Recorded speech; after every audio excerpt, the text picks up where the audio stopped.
Praise the lord. మీ అందరికీ దేవుని నామమున వందనాలు. అందరూ బాగున్నారా? ఉదయకాల సమయంలో దేవుడు స్పష్టంగా మనతో మాట్లాడుతున్న మాట, దేవుని యొక్క వాగ్దానాన్ని మనం ధ్యానం చేద్దాం. చూడండి, ఆదికాండం 28వ అధ్యాయం 15వ వచనంలో మనం చూడగలిగితే ఈ రీతిగా రాయబడతా ఉంది, నేను మీతో చెప్పినది నెరవేరు వరకు నిన్ను విడువనని చెప్పాను.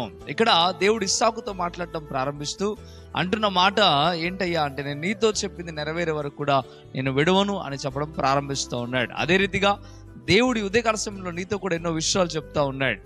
నీకు దేవుడు ఏదైతే వాగ్దానం చేశాడో, దేవుని పట్ల ఏదైతే నెరవేరుస్తాను మాట ఇచ్చాడో, అది తప్పక నెరవేరేంత వరకు కూడా నిన్ను విడిచిపెట్టడు అని దేవుడు చెప్పడం ప్రారంభిస్తూ ఉన్నాడు.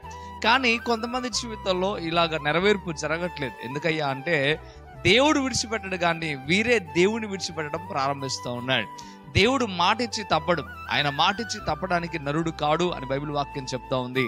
దేవుడు మాట మీద నిలబడే దేవుడే, కానీ ఈ రోజున మనుషుడిగా ఉన్న నీవు కానీ నేను కానీ ఆయన మాట ప్రకారం బ్రతక ఆయన విడిచిపెట్టినప్పుడు మన జీవితంలో కార్యములు జరగవు. కానీ ఎప్పుడైతే భయం భక్తితో విశ్వాసంతో నమ్మకంగా యథార్థంగా భక్తి జీవితం కలిగిన ఎప్పుడైతే ఉంటావో, దేవుడు చేసిన వాగ్దానాన్ని ఆయన ఎంత మాత్రం నెరవేర్చకుండా నిన్ను విడిచిపెట్టడు అనే మాట దేవుడు స్పష్టంగా చెప్పడం ప్రారంభిస్తూ ఉన్నాడు. ప్రియమైన బిడ్డారా, ఈ దినాన నువ్వు దేవుడు నీ పట్ల చేసిన వాగ్దానం నెరవేర్చుకోవాలని ఆశ నీకుంటే నువ్వు దేవుడిని విడిచిపెట్టకు, నమ్మకంగా ప్రభుని ఆనుకో.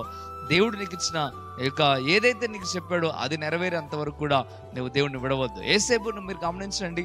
ఏసేపు యొక్క పరిస్థితి ఏంటంటే, ఇదిగో చిన్ననాడే కళ ద్వారా దేవుడు తనకి దర్శనం ఇచ్చాడు. అయితే ఒక మాట మీరు ఆలోచించండి, అర్థం చేసుకోండి.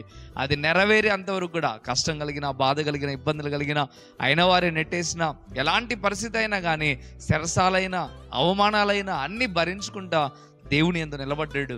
ఆఖరికి ఆయన దర్శనం దేవుడు కోరుకున్నట్లుగా తన జీవితంలో నెరవేరటం మనం చూస్తాం. ప్రియమైన బిడ్డారా, మనం కూడా కష్టాల్లో, బాధల్లో, ఇరుకుల్లో నుండి అన్నిట్లో ప్రయాణం చేసిన తర్వాతనే దేవుడు మనకు ఏదైతే చేయాలనుకున్నాడో అది తప్పక చేస్తాడు.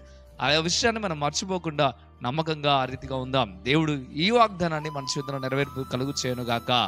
ఆమేన్, ఆమేన్.